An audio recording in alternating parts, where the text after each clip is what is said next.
hablemos del periodo embrionario, ¿te parece? Bueno, doctor, el periodo embrionario es el que se comprende desde que se, desde que se crea al embrión hasta el periodo fetal, que es en donde se comprenden la mayoría de los cambios a nivel celular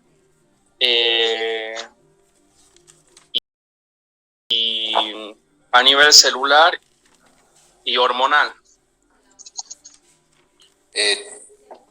Referencialmente sí está cerca, pero tiempos, inicio y final.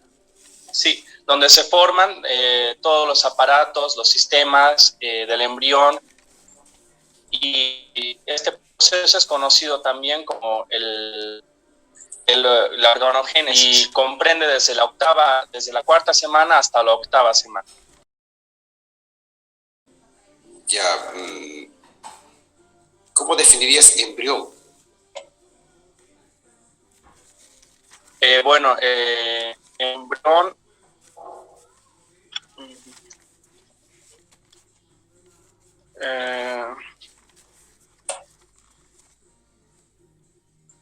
es un ser vivo, es un ser vivo en las primeras etapas de su desarrollo, desde que ocurre la fecundación hasta que el organismo adquiere las características morfológicas de la especie. Lo que me acabas de decir refiere más que todo al todo el desarrollo intrauterino. El embrión solamente está relacionado con el periodo, en las fechas que tú me has dado, pero no es desde el nacimiento.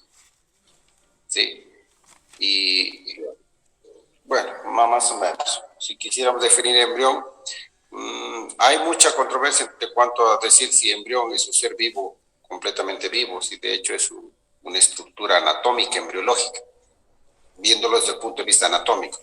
Estructura anatómica embriológica que forma parte del desarrollo intrauterino, ¿sí? Y en el cual se desarrolla el proceso de organogénesis, o sea, una definición que se me acaba de ocurrir. Está bien, Silvio, gracias por participar. Gracias, doctor. Dame un número, Silvio, antes que te vayas. Bueno, doctor, 15. 15. Avilés Rivera. Avilés Rivera, Joana. Ayaviri Felipe. Ahí estás, Ayaviri. ¿Cómo estás? Ayaviri Felipe. Tú me vas a hablar de qué entendemos o cuál es la definición de haploide. Define haploide.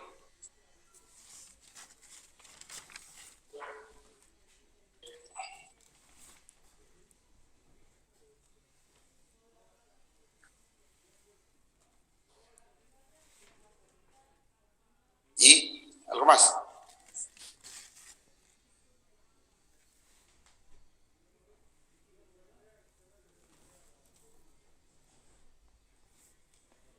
¿Y diploide? Diploide.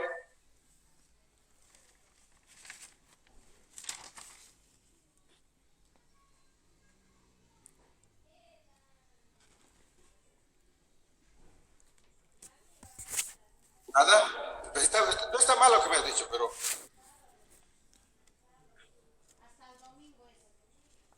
Ya, pero desde el punto de vista somático o denominativo, ¿qué otra característica tiene una célula diploide?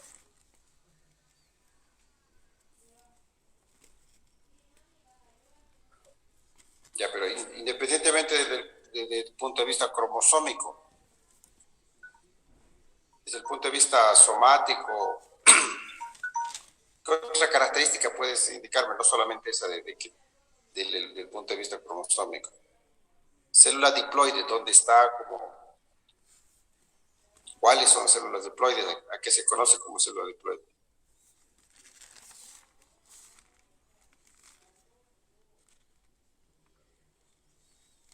Las células diploides son células somáticas y las células haploides son células sexuales. Eso tú, bueno, mal no está, pero tienes que mejorar. ¿De acuerdo? Número.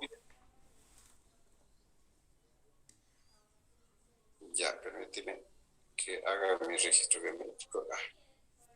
48. Espinosa Rocha. Sí, doctor. ¿Dónde estás, Espinosa Rocha? Doctor. Ahí estás, Gonzalo. Gonzalo, ¿tú puedes definirme qué es gametogénesis? Sí, doctor. Gametogénesis es un proceso o mecanismo por el cual se forman, se desarrollan los gametos o las células germinales sexuales, ya sea masculino o femenino. ¿Cuándo se produce la gametogénesis o cuándo se manifiesta? ¿En qué etapa? A ver.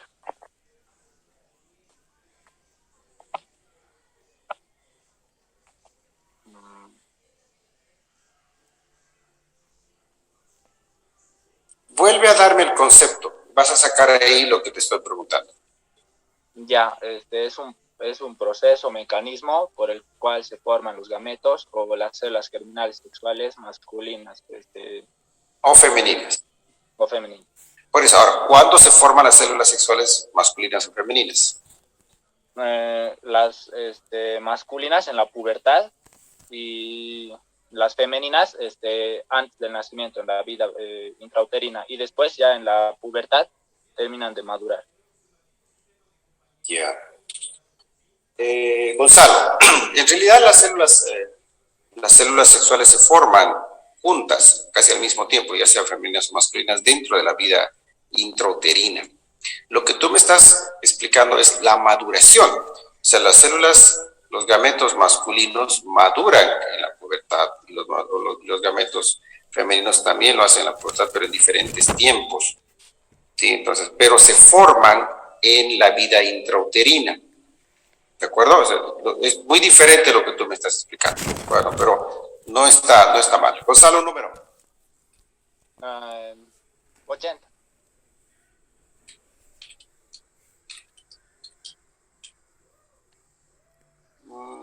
Míguez Ángela. Míguez Ángela. Míguez Condori Ángela Mariela. Miranda Carlos. Mogro Mauricio.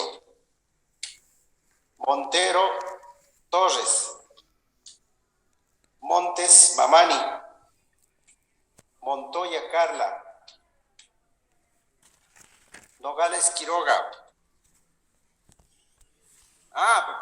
Dos veces que me equivoco con tu apellido.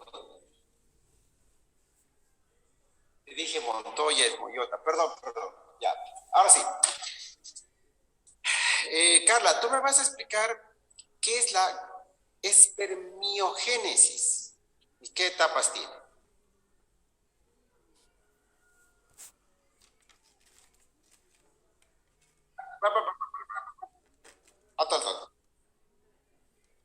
Tienes que decirme primero qué es. En un franco encuentro de los procesos palatinos sucede una aproximación íntima de sus estructuras. Esta aproximación íntima de sus estructuras lo que va a permitir en primera instancia, como ven en la imagen del medio, es ¿dónde está? Aquí. Doctor, disculpe que lo interrumpa. Dime. Mis compañeros están hablando por el grupo y tienen problemas con internet, dice que no le escuchan, algunos solo le escuchan pero no ven las imágenes y algunos han tenido problemas para entrar a la clase y están hablando por el grupo. No sé si ya, pueden... No hay problema, yo termino la clase y si hay necesidad de reforzar esto, en otro momento lo hacemos. Yo sé que ahorita está haciendo viento y se cae la señal, entonces de todas maneras, si tengo que reforzar, lo voy a hacer, ¿de acuerdo? Entonces, todos los que puedan escuchar, bárbaro, y los que no puedan escuchar, bueno, de hecho, vamos a ver la forma de que les pueda llegar la clase. ¿Está bien? Bueno, doctor, gracias. No hay problema. Entonces, les decía que en los procesos fusión, ¿sí?, íntima, se manifiestan en 3 etapas. En eso estábamos, ¿no es cierto? Una que es la etapa inicial, de aproximación inicial, cuando los mamelones están cerca, ¿sí? La segunda etapa, que es la imagen que tienen al centro, que es esta de acá, en la cual se puede observar de manera muy notoria que la aproximación de los elementos de los mamelones genera una pérdida del revestimiento epitelial de origen ectodérmico, que quiere decir que estas estructuras se van amoldando, desaparece el revestimiento externo y lo que va a suceder es que entra en contacto el tejido mesodérmico indiferenciado que está en el interior. Eso va a permitir que la fusión sea real, o sea, que haya una fusión que permita un íntimo contacto. El paso tercero es el de abajo, en el cual las estructuras se han reorganizado y los revestimientos epiteliales que están cubriendo estos mamelones tienen otros límites. Esto que ustedes ven en pantalla se conoce como mesodermización. ¿Qué es la mesodermización? En otras palabras, para definirla o describirla como ustedes quieran, la mesodermización es un proceso o un mecanismo de fusión real de los mamelones o procesos que genera la unión íntima de las estructuras o los tejidos que forman parte de los mamelones.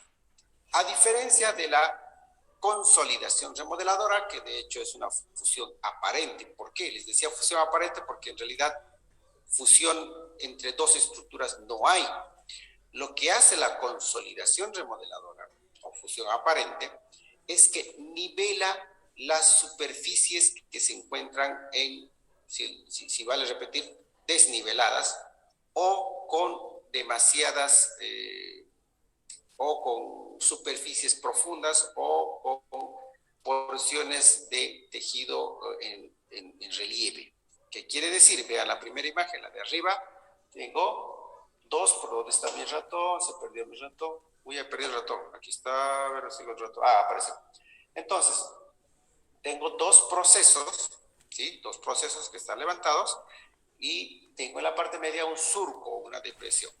Si analizamos el rostro, normalmente no tenemos surcos o depresiones extremadamente marcados, o la cara no está llena de divisiones que se presentan por cada mamelón que se presenta. Sí, con la edad nos vuelven a aparecer estos pliegues, pero lo que hace el cuerpo en una etapa incipiente del desarrollo es nivelar estos surcos. Ustedes ven la imagen inferior, prácticamente los surcos se están nivelando por efecto de la generación de un tejido mesenquimatoso indiferenciado por debajo del defecto, ¿sí? Lo que hace que la estructura superior se vea más homogénea. Esto es consolidación remodeladora. ¿Cómo puedo definir? La consolidación remodeladora es un mecanismo de fusión de los mamelones faciales, es un mecanismo de fusión aparente que se da o se manifiesta mediante una nivelación de las estructuras superficiales de los mamelones. ¿De acuerdo? Esa sería una definición de cómo puedo interpretar la consolidación remodeladora. Perfecto. Ya habiendo analizado cuáles son las características del desarrollo de la cara, cuáles son los elementos que forman la cara, lo que me queda es tratar de conocer o interpretar cuáles son las superficies que derivan de cada elemento embriológico en el adulto. Tengo 2 imágenes diferentes de distintos autores en cada una de estas, la diapositiva. A la derecha tengo una imagen que me esquematiza cuáles son los elementos derivados, lo mismo que a la izquierda, pero vamos a hacer una relación. Los elementos derivados vamos a hablar del primer arco faríngeo, prácticamente son todos los que están en celeste. Primer arco faríngeo. Los que están en la otra imagen en naranja y en verde. Son los elementos derivados del primer arco faríngeo. ¿Qué deriva del primer arco faríngeo? ¿Se acuerdan que deriva del primer arco faríngeo? Los mamelones. Tanto el mamelón maxilar, que es este que está en celeste liso y el que está en naranja, como el mamelón mandibular, que es el que está con celeste con puntitos, y no sé, en una pantalla tengo celeste y en otra tengo verde, no sé qué color es el de la mandíbula, no sé qué color ven ustedes. Pareciera, aquí en mi pantalla uno veo celeste y en otra veo medio verde, no sé. Bueno, es el mamelón mandibular.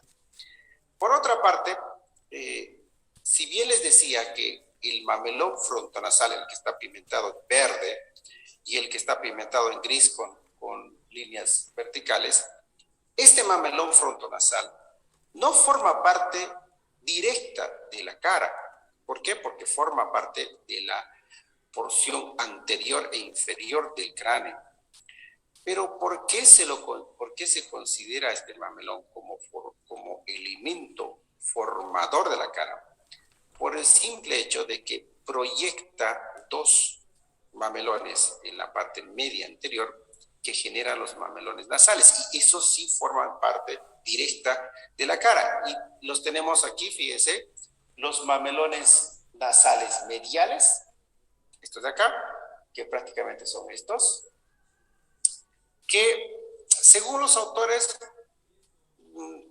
hay autores que te dicen que los mamelones nasales mediales van directamente desde su prolongación hasta la formación del labio, del filtro y todo lo demás. Pero hay otros autores que mencionan que los mamelones nasales internos se conocen como mamelones orbiculares y tienen el mismo campo de acción, ¿sí? Pero se diferencian entre los mamelones o la porción de los mamelones que va a generar la nariz, o sea, la parte más anterior de la nariz, del elemento anatómico externo, y otro elemento, el que va a formar la parte media del labio, ¿sí? Que el elemento que está más vinculado con el tabique nasal y con el filtro. Al final, todos derivan todos tienen el mismo origen, no hay que hacerse mucho detalle en eso. Y el último elemento derivado del proceso frontonasal, que viene a ser el que está pigmentado en amarillo y el que está gris con líneas oblicuas, que se conoce como mamelón nasal externo. Entonces, esta imagen, estas dos imágenes, estos dos esquemas me están mostrando cuál es la ubicación que tienen los mamelones cuando se consolida el rostro en el ser humano. Para terminar, tengo un resumen de cuáles son las características de formación de las estructuras de la cara. Decimos que en la cuarta semana, lo primero que aparece es el mamelón mandibular, ¿sí? Esto hablando directamente de los elementos que forman la cara, porque acuérdense que si hablamos de los elementos que forman o que ayudan o coadyuvan la formación de la cara, el mamelón frontonasal de hecho es el que primero aparece, pero aparece antes de que ni siquiera se considere cara. Por eso se dice que el primer elemento, la primera estructura que aporta la cara de manera directa es la mandíbula. ¿De acuerdo? Quinta semana aparecen los mamelones maxilares superiores y el proceso frontonasal inicia lo que es la consolidación de los mamelones nasales. Sexta semana se profundizan las placas olfatorias, se individualizan los mamelones nasales internos y externos, quiere decir que se hacen más manifiestos, y aparecen los procesos palatinos.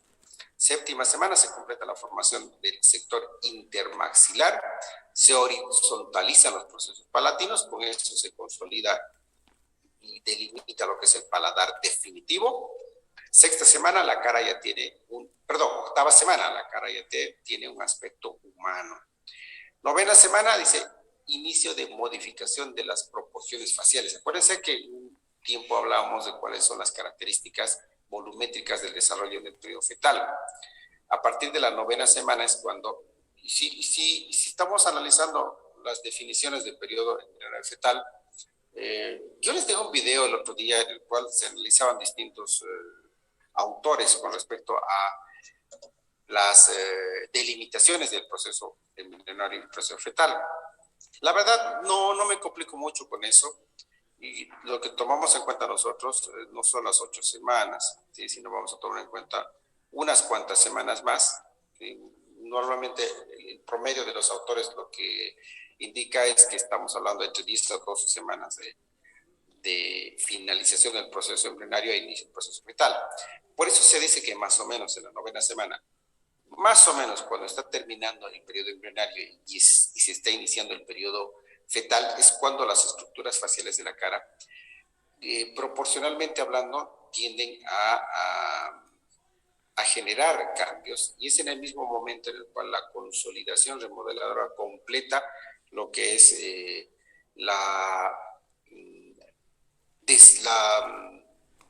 vamos a llamar la descripción externa de lo que es la cara. ¿Sí? La consolidación remodeladora no es que termina ese momento o no es que tiene un campo de acción bien limitado, es un mecanismo largo, porque la cara, desde que se consolida al finalizar el periodo embrionario hasta que el nuevo ser nace, está en cambio. Por eso es que la mesodermización es un momento netamente embriológico de la etapa embriológica, mientras que la consolidación remodeladora es un fenómeno que se manifiesta tanto en la etapa embriológica como en la etapa fetal. Y con esto, mis queridos universitarios, termina el tema de desarrollo de la cara. No sé si ustedes conocen este monumento. La verdad, hasta ahora no fui. Me van a decir que soy muy mal tarijeño, pero hasta ahora no fui. Y sí tengo la foto, pero no fui. Así que... ¿Dónde queda, doctor, eso? Eso queda frente al puente San Martín. Es una copa grande que está ahí. Es un mirador. Me da flojera subir las gradas, por eso no voy. Pero queda en Tarija. En Tarija, ¿sí? Qué chulo. De todas maneras, para cuando estén aquí, dense una vueltita, me dicen que la vista es muy bonita. Y es un parque temático, un monumento temático interesante. ¿Sí? Queridos universitarios, si tienen alguna consulta sobre el tema, es un tema, no es difícil, no es complejo, pero tiene algunos detalles que es necesario identificar, describir para llegar a comprender todo el tema. ¿Alguna consulta que tengan, queridos universitarios? Ya por eso termina el tema. Doctor, ahorita una pregunta. Y me dabas primero. Buenas tardes. Sí, te escucho. ¿Cómo está, doctor? Buenas tardes. En cuanto a la consolidación, ¿podemos decir que solamente es la aproximación de las estructuras o también es la fusión exactamente? ¿O solamente la función aparente? Los dos mecanismos se consideran como fusión, ¿sí? Los dos mecanismos se consideran como fusión. El único mecanismo que tiene una aproximación y contacto de mamelones es el de la mesodermización. La consolidación remodeladora es como que, no sé, imagínense todos cuando se levantan en la mañana y ven su edredón o sus sábanas y están todas arrugadas, ¿no es cierto? Lo único que hace la consolidación remodeladora es dejar plana la superficie, no porque estira, sino porque rellena todos los espacios. Entonces, hablando de consolidación remodeladora, no hay aproximación, hay un mecanismo de relleno, ¿sí? La mesodermización sí tiene una etapa de aproximación, una etapa de contacto de membranas, una etapa de fusión fusión de mesénquima interno, lo que permite una fusión real. ¿Sí? ¿Se entiende, Micaela? O sea que no existe una fusión, solo una aproximación. ¿Así? No, por eso. La fusión real, en la fusión real, en la mesodermización, sí hay dos elementos que se acercan y se fusionan íntimamente. Lo que sucede en la consolidación remodeladora, que no hay fusión, porque ya las estructuras ya están posiblemente internamente fusionadas. Lo que sucede es que la superficie es la que se nivela. Entonces, si queremos hacer otra diferenciación, la mesodermización es un mecanismo interno que se da en la parte profunda de los mamelones, mientras que la consolidación remodeladora es un mecanismo más superficial, porque es la que le da esa característica nivelada, homogénea a la superficie de la cara. ¿Sí? Es otra diferencia que podríamos tomar en cuenta para tratar de comprender estos dos mecanismos. Se consideran los dos mecanismos como fusión, pero uno es real y el otro dice aparente, porque parecería que hay fusión, pero en realidad no, solo se está rellenando lo que las superficies que se encuentran en desnivel. Ahora sí, Micaela. Ahora sí, doctor, muchas gracias. Perfecto. Ahora sí, ¿quién más era el que quería preguntar? Jorge. Yo, doctor. Eric. Doctor, la falta de simetría facial en una persona ¿se debe a una mala formación de los mamelones?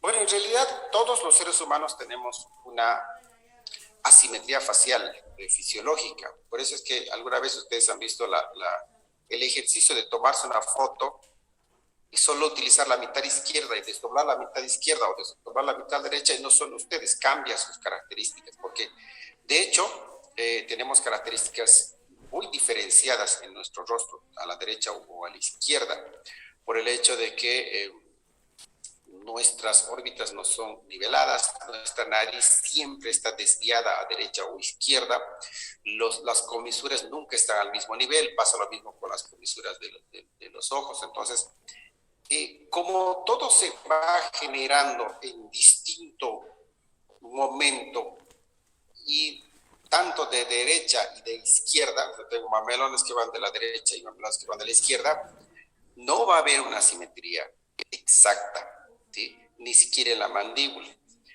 Y estos fenómenos que tú manifiestas de asimetrías que ya son muy manifiestas, sí se debe normalmente a un evento de desarmonía o de desincronización del desarrollo de los mamelones faciales, que pudiera deberse normalmente a condiciones externas, ¿sí? Que se haya generado algún tipo de evento, ¿sí? Algún tipo de trauma externo. Hay un tema que lo vamos a ver al final, que justamente habla de las diferencias, sino que es una malformación, una deformación, una disrupción, ¿sí? Que son diferentes mecanismos de generar mala forma, ¿sí? Y en diferente tiempo. Entonces, sí, lo que tú refieres es correcto, una anomalía de forma significativa, o sea, ya entraríamos dentro de lo que son las deformaciones, está caracterizada por una ausencia o una disminución del crecimiento, mínimamente una desincronización de crecimiento, lado derecho-izquierdo, que permitan cierta armonía, o una mínima armonía, ¿sí? Esa desincronización es normal en todos nosotros. Algunos pacientes no me creen, cuando hacemos análisis de sonrisa me dicen, no está bien mi sonrisa, lo que no está bien es su nariz, ¿sí? La nariz siempre está desviada. En promedio se ha hecho un estudio que la nariz de todos está desviada casi hasta 6 milímetros, es un promedio, ¿no? Y no se nota, ustedes no se van a dar cuenta que su nariz está desviada 6 milímetros, es poquito. Cuando ya tengo una desviación más de 6 milímetros, sí se nota, ¿no? Ya sí tengo la nariz ahí. Pero esas son desarmonías fisiológicas, ¿de acuerdo? Así somos bonitos, que vamos a ser desviaditos y asincrónicos. ¿Sí? ¿Se entiende, Eric? Perfecto. ¿Alguna otra consulta? Doctor, buenas tardes, ¿cómo está? Hola, Lucía. Entonces el tema de las deformidades, por ejemplo, el labio leporino se da hasta en esta parte, pero ahora vamos a ver en temas posteriores, perdón. Cuando hablemos de labio, prácticamente, miren, hablar del labio y la consolidación del labio, usted ya la sabe. Ahorita ya hemos analizado cuáles son los componentes del labio. El tema del labio es el más corto que hay. Sí, si no me equivoco, este año el tema de labios lo fusioné con lengua, porque el tema de labios era el bolo, es un bolo extremadamente cortito. ¿Por qué? Porque hablar de labios no hay mucho que hablar. Y al hablar de labios es que analizamos cuáles son las malformaciones que se presentan por falta de crecimiento. Y es algo que estamos quizá adelantando ahora, que justamente es eso. En realidad, en estos casos, el labio leporino no es una malformación, una disrupción o una alteración que se dé por falta de crecimiento. Es una manifestación patológica que se presenta por falta de fusión de los mamelones que consolidan el paladar y los labios. O sea, no hay una mesodermización en esos elementos que puede ser causada por muchos factores. Uno de los factores normalmente es por por causas de agentes externos que permite que no haya un crecimiento de los mamelones y no llega a contactar. Si los mamelones no contactan, cuando ustedes tienen dos cables de electricidad, si los tienen separados, ¿qué sucede? Nada, ¿no es cierto? Pero si agarran los cables positivo, negativo y los ponen en contacto, hay una reacción. Eso mismo pasa, si tengo dos mamelones que están separados, nunca van a generar un proceso de unión real. Y lo que sucede es que si no hay esa fusión, ese contacto, no se genera la mesodermización. Y es eso lo que pasa con los mamelones, con el paladar, con la fisura palatina, con el paladar, el nido y con el labio leporino, que son manifestaciones diferentes de acuerdo al grado de complejidad. Hay el tema para eso, pero ustedes ya están yendo muy adelantados. ¿Sí, Lucía? Vamos a analizar a detalle todo eso. Pero básicamente lo que tú mencionas es o la manifestación del labio leporino, el paladar hendido o el paladar fisurado o el labio fisurado, son manifestaciones patológicas que se dan por ausencia de mesodermización de los mamelones que forman ese sector, y fundamentalmente de los mamelones que forman el labio, el reborde alveolar y el paladar. Perfecto, doctor, muchísimas gracias. ¿Algo más? Doctor, disculpe, buenas tardes. Entonces, ¿la evaluación oral de esta semana que viene va a ser de los 4 próximos temas? Déjame que vea ahorita. Estoy con el programa. Con este programa ya lo cerré.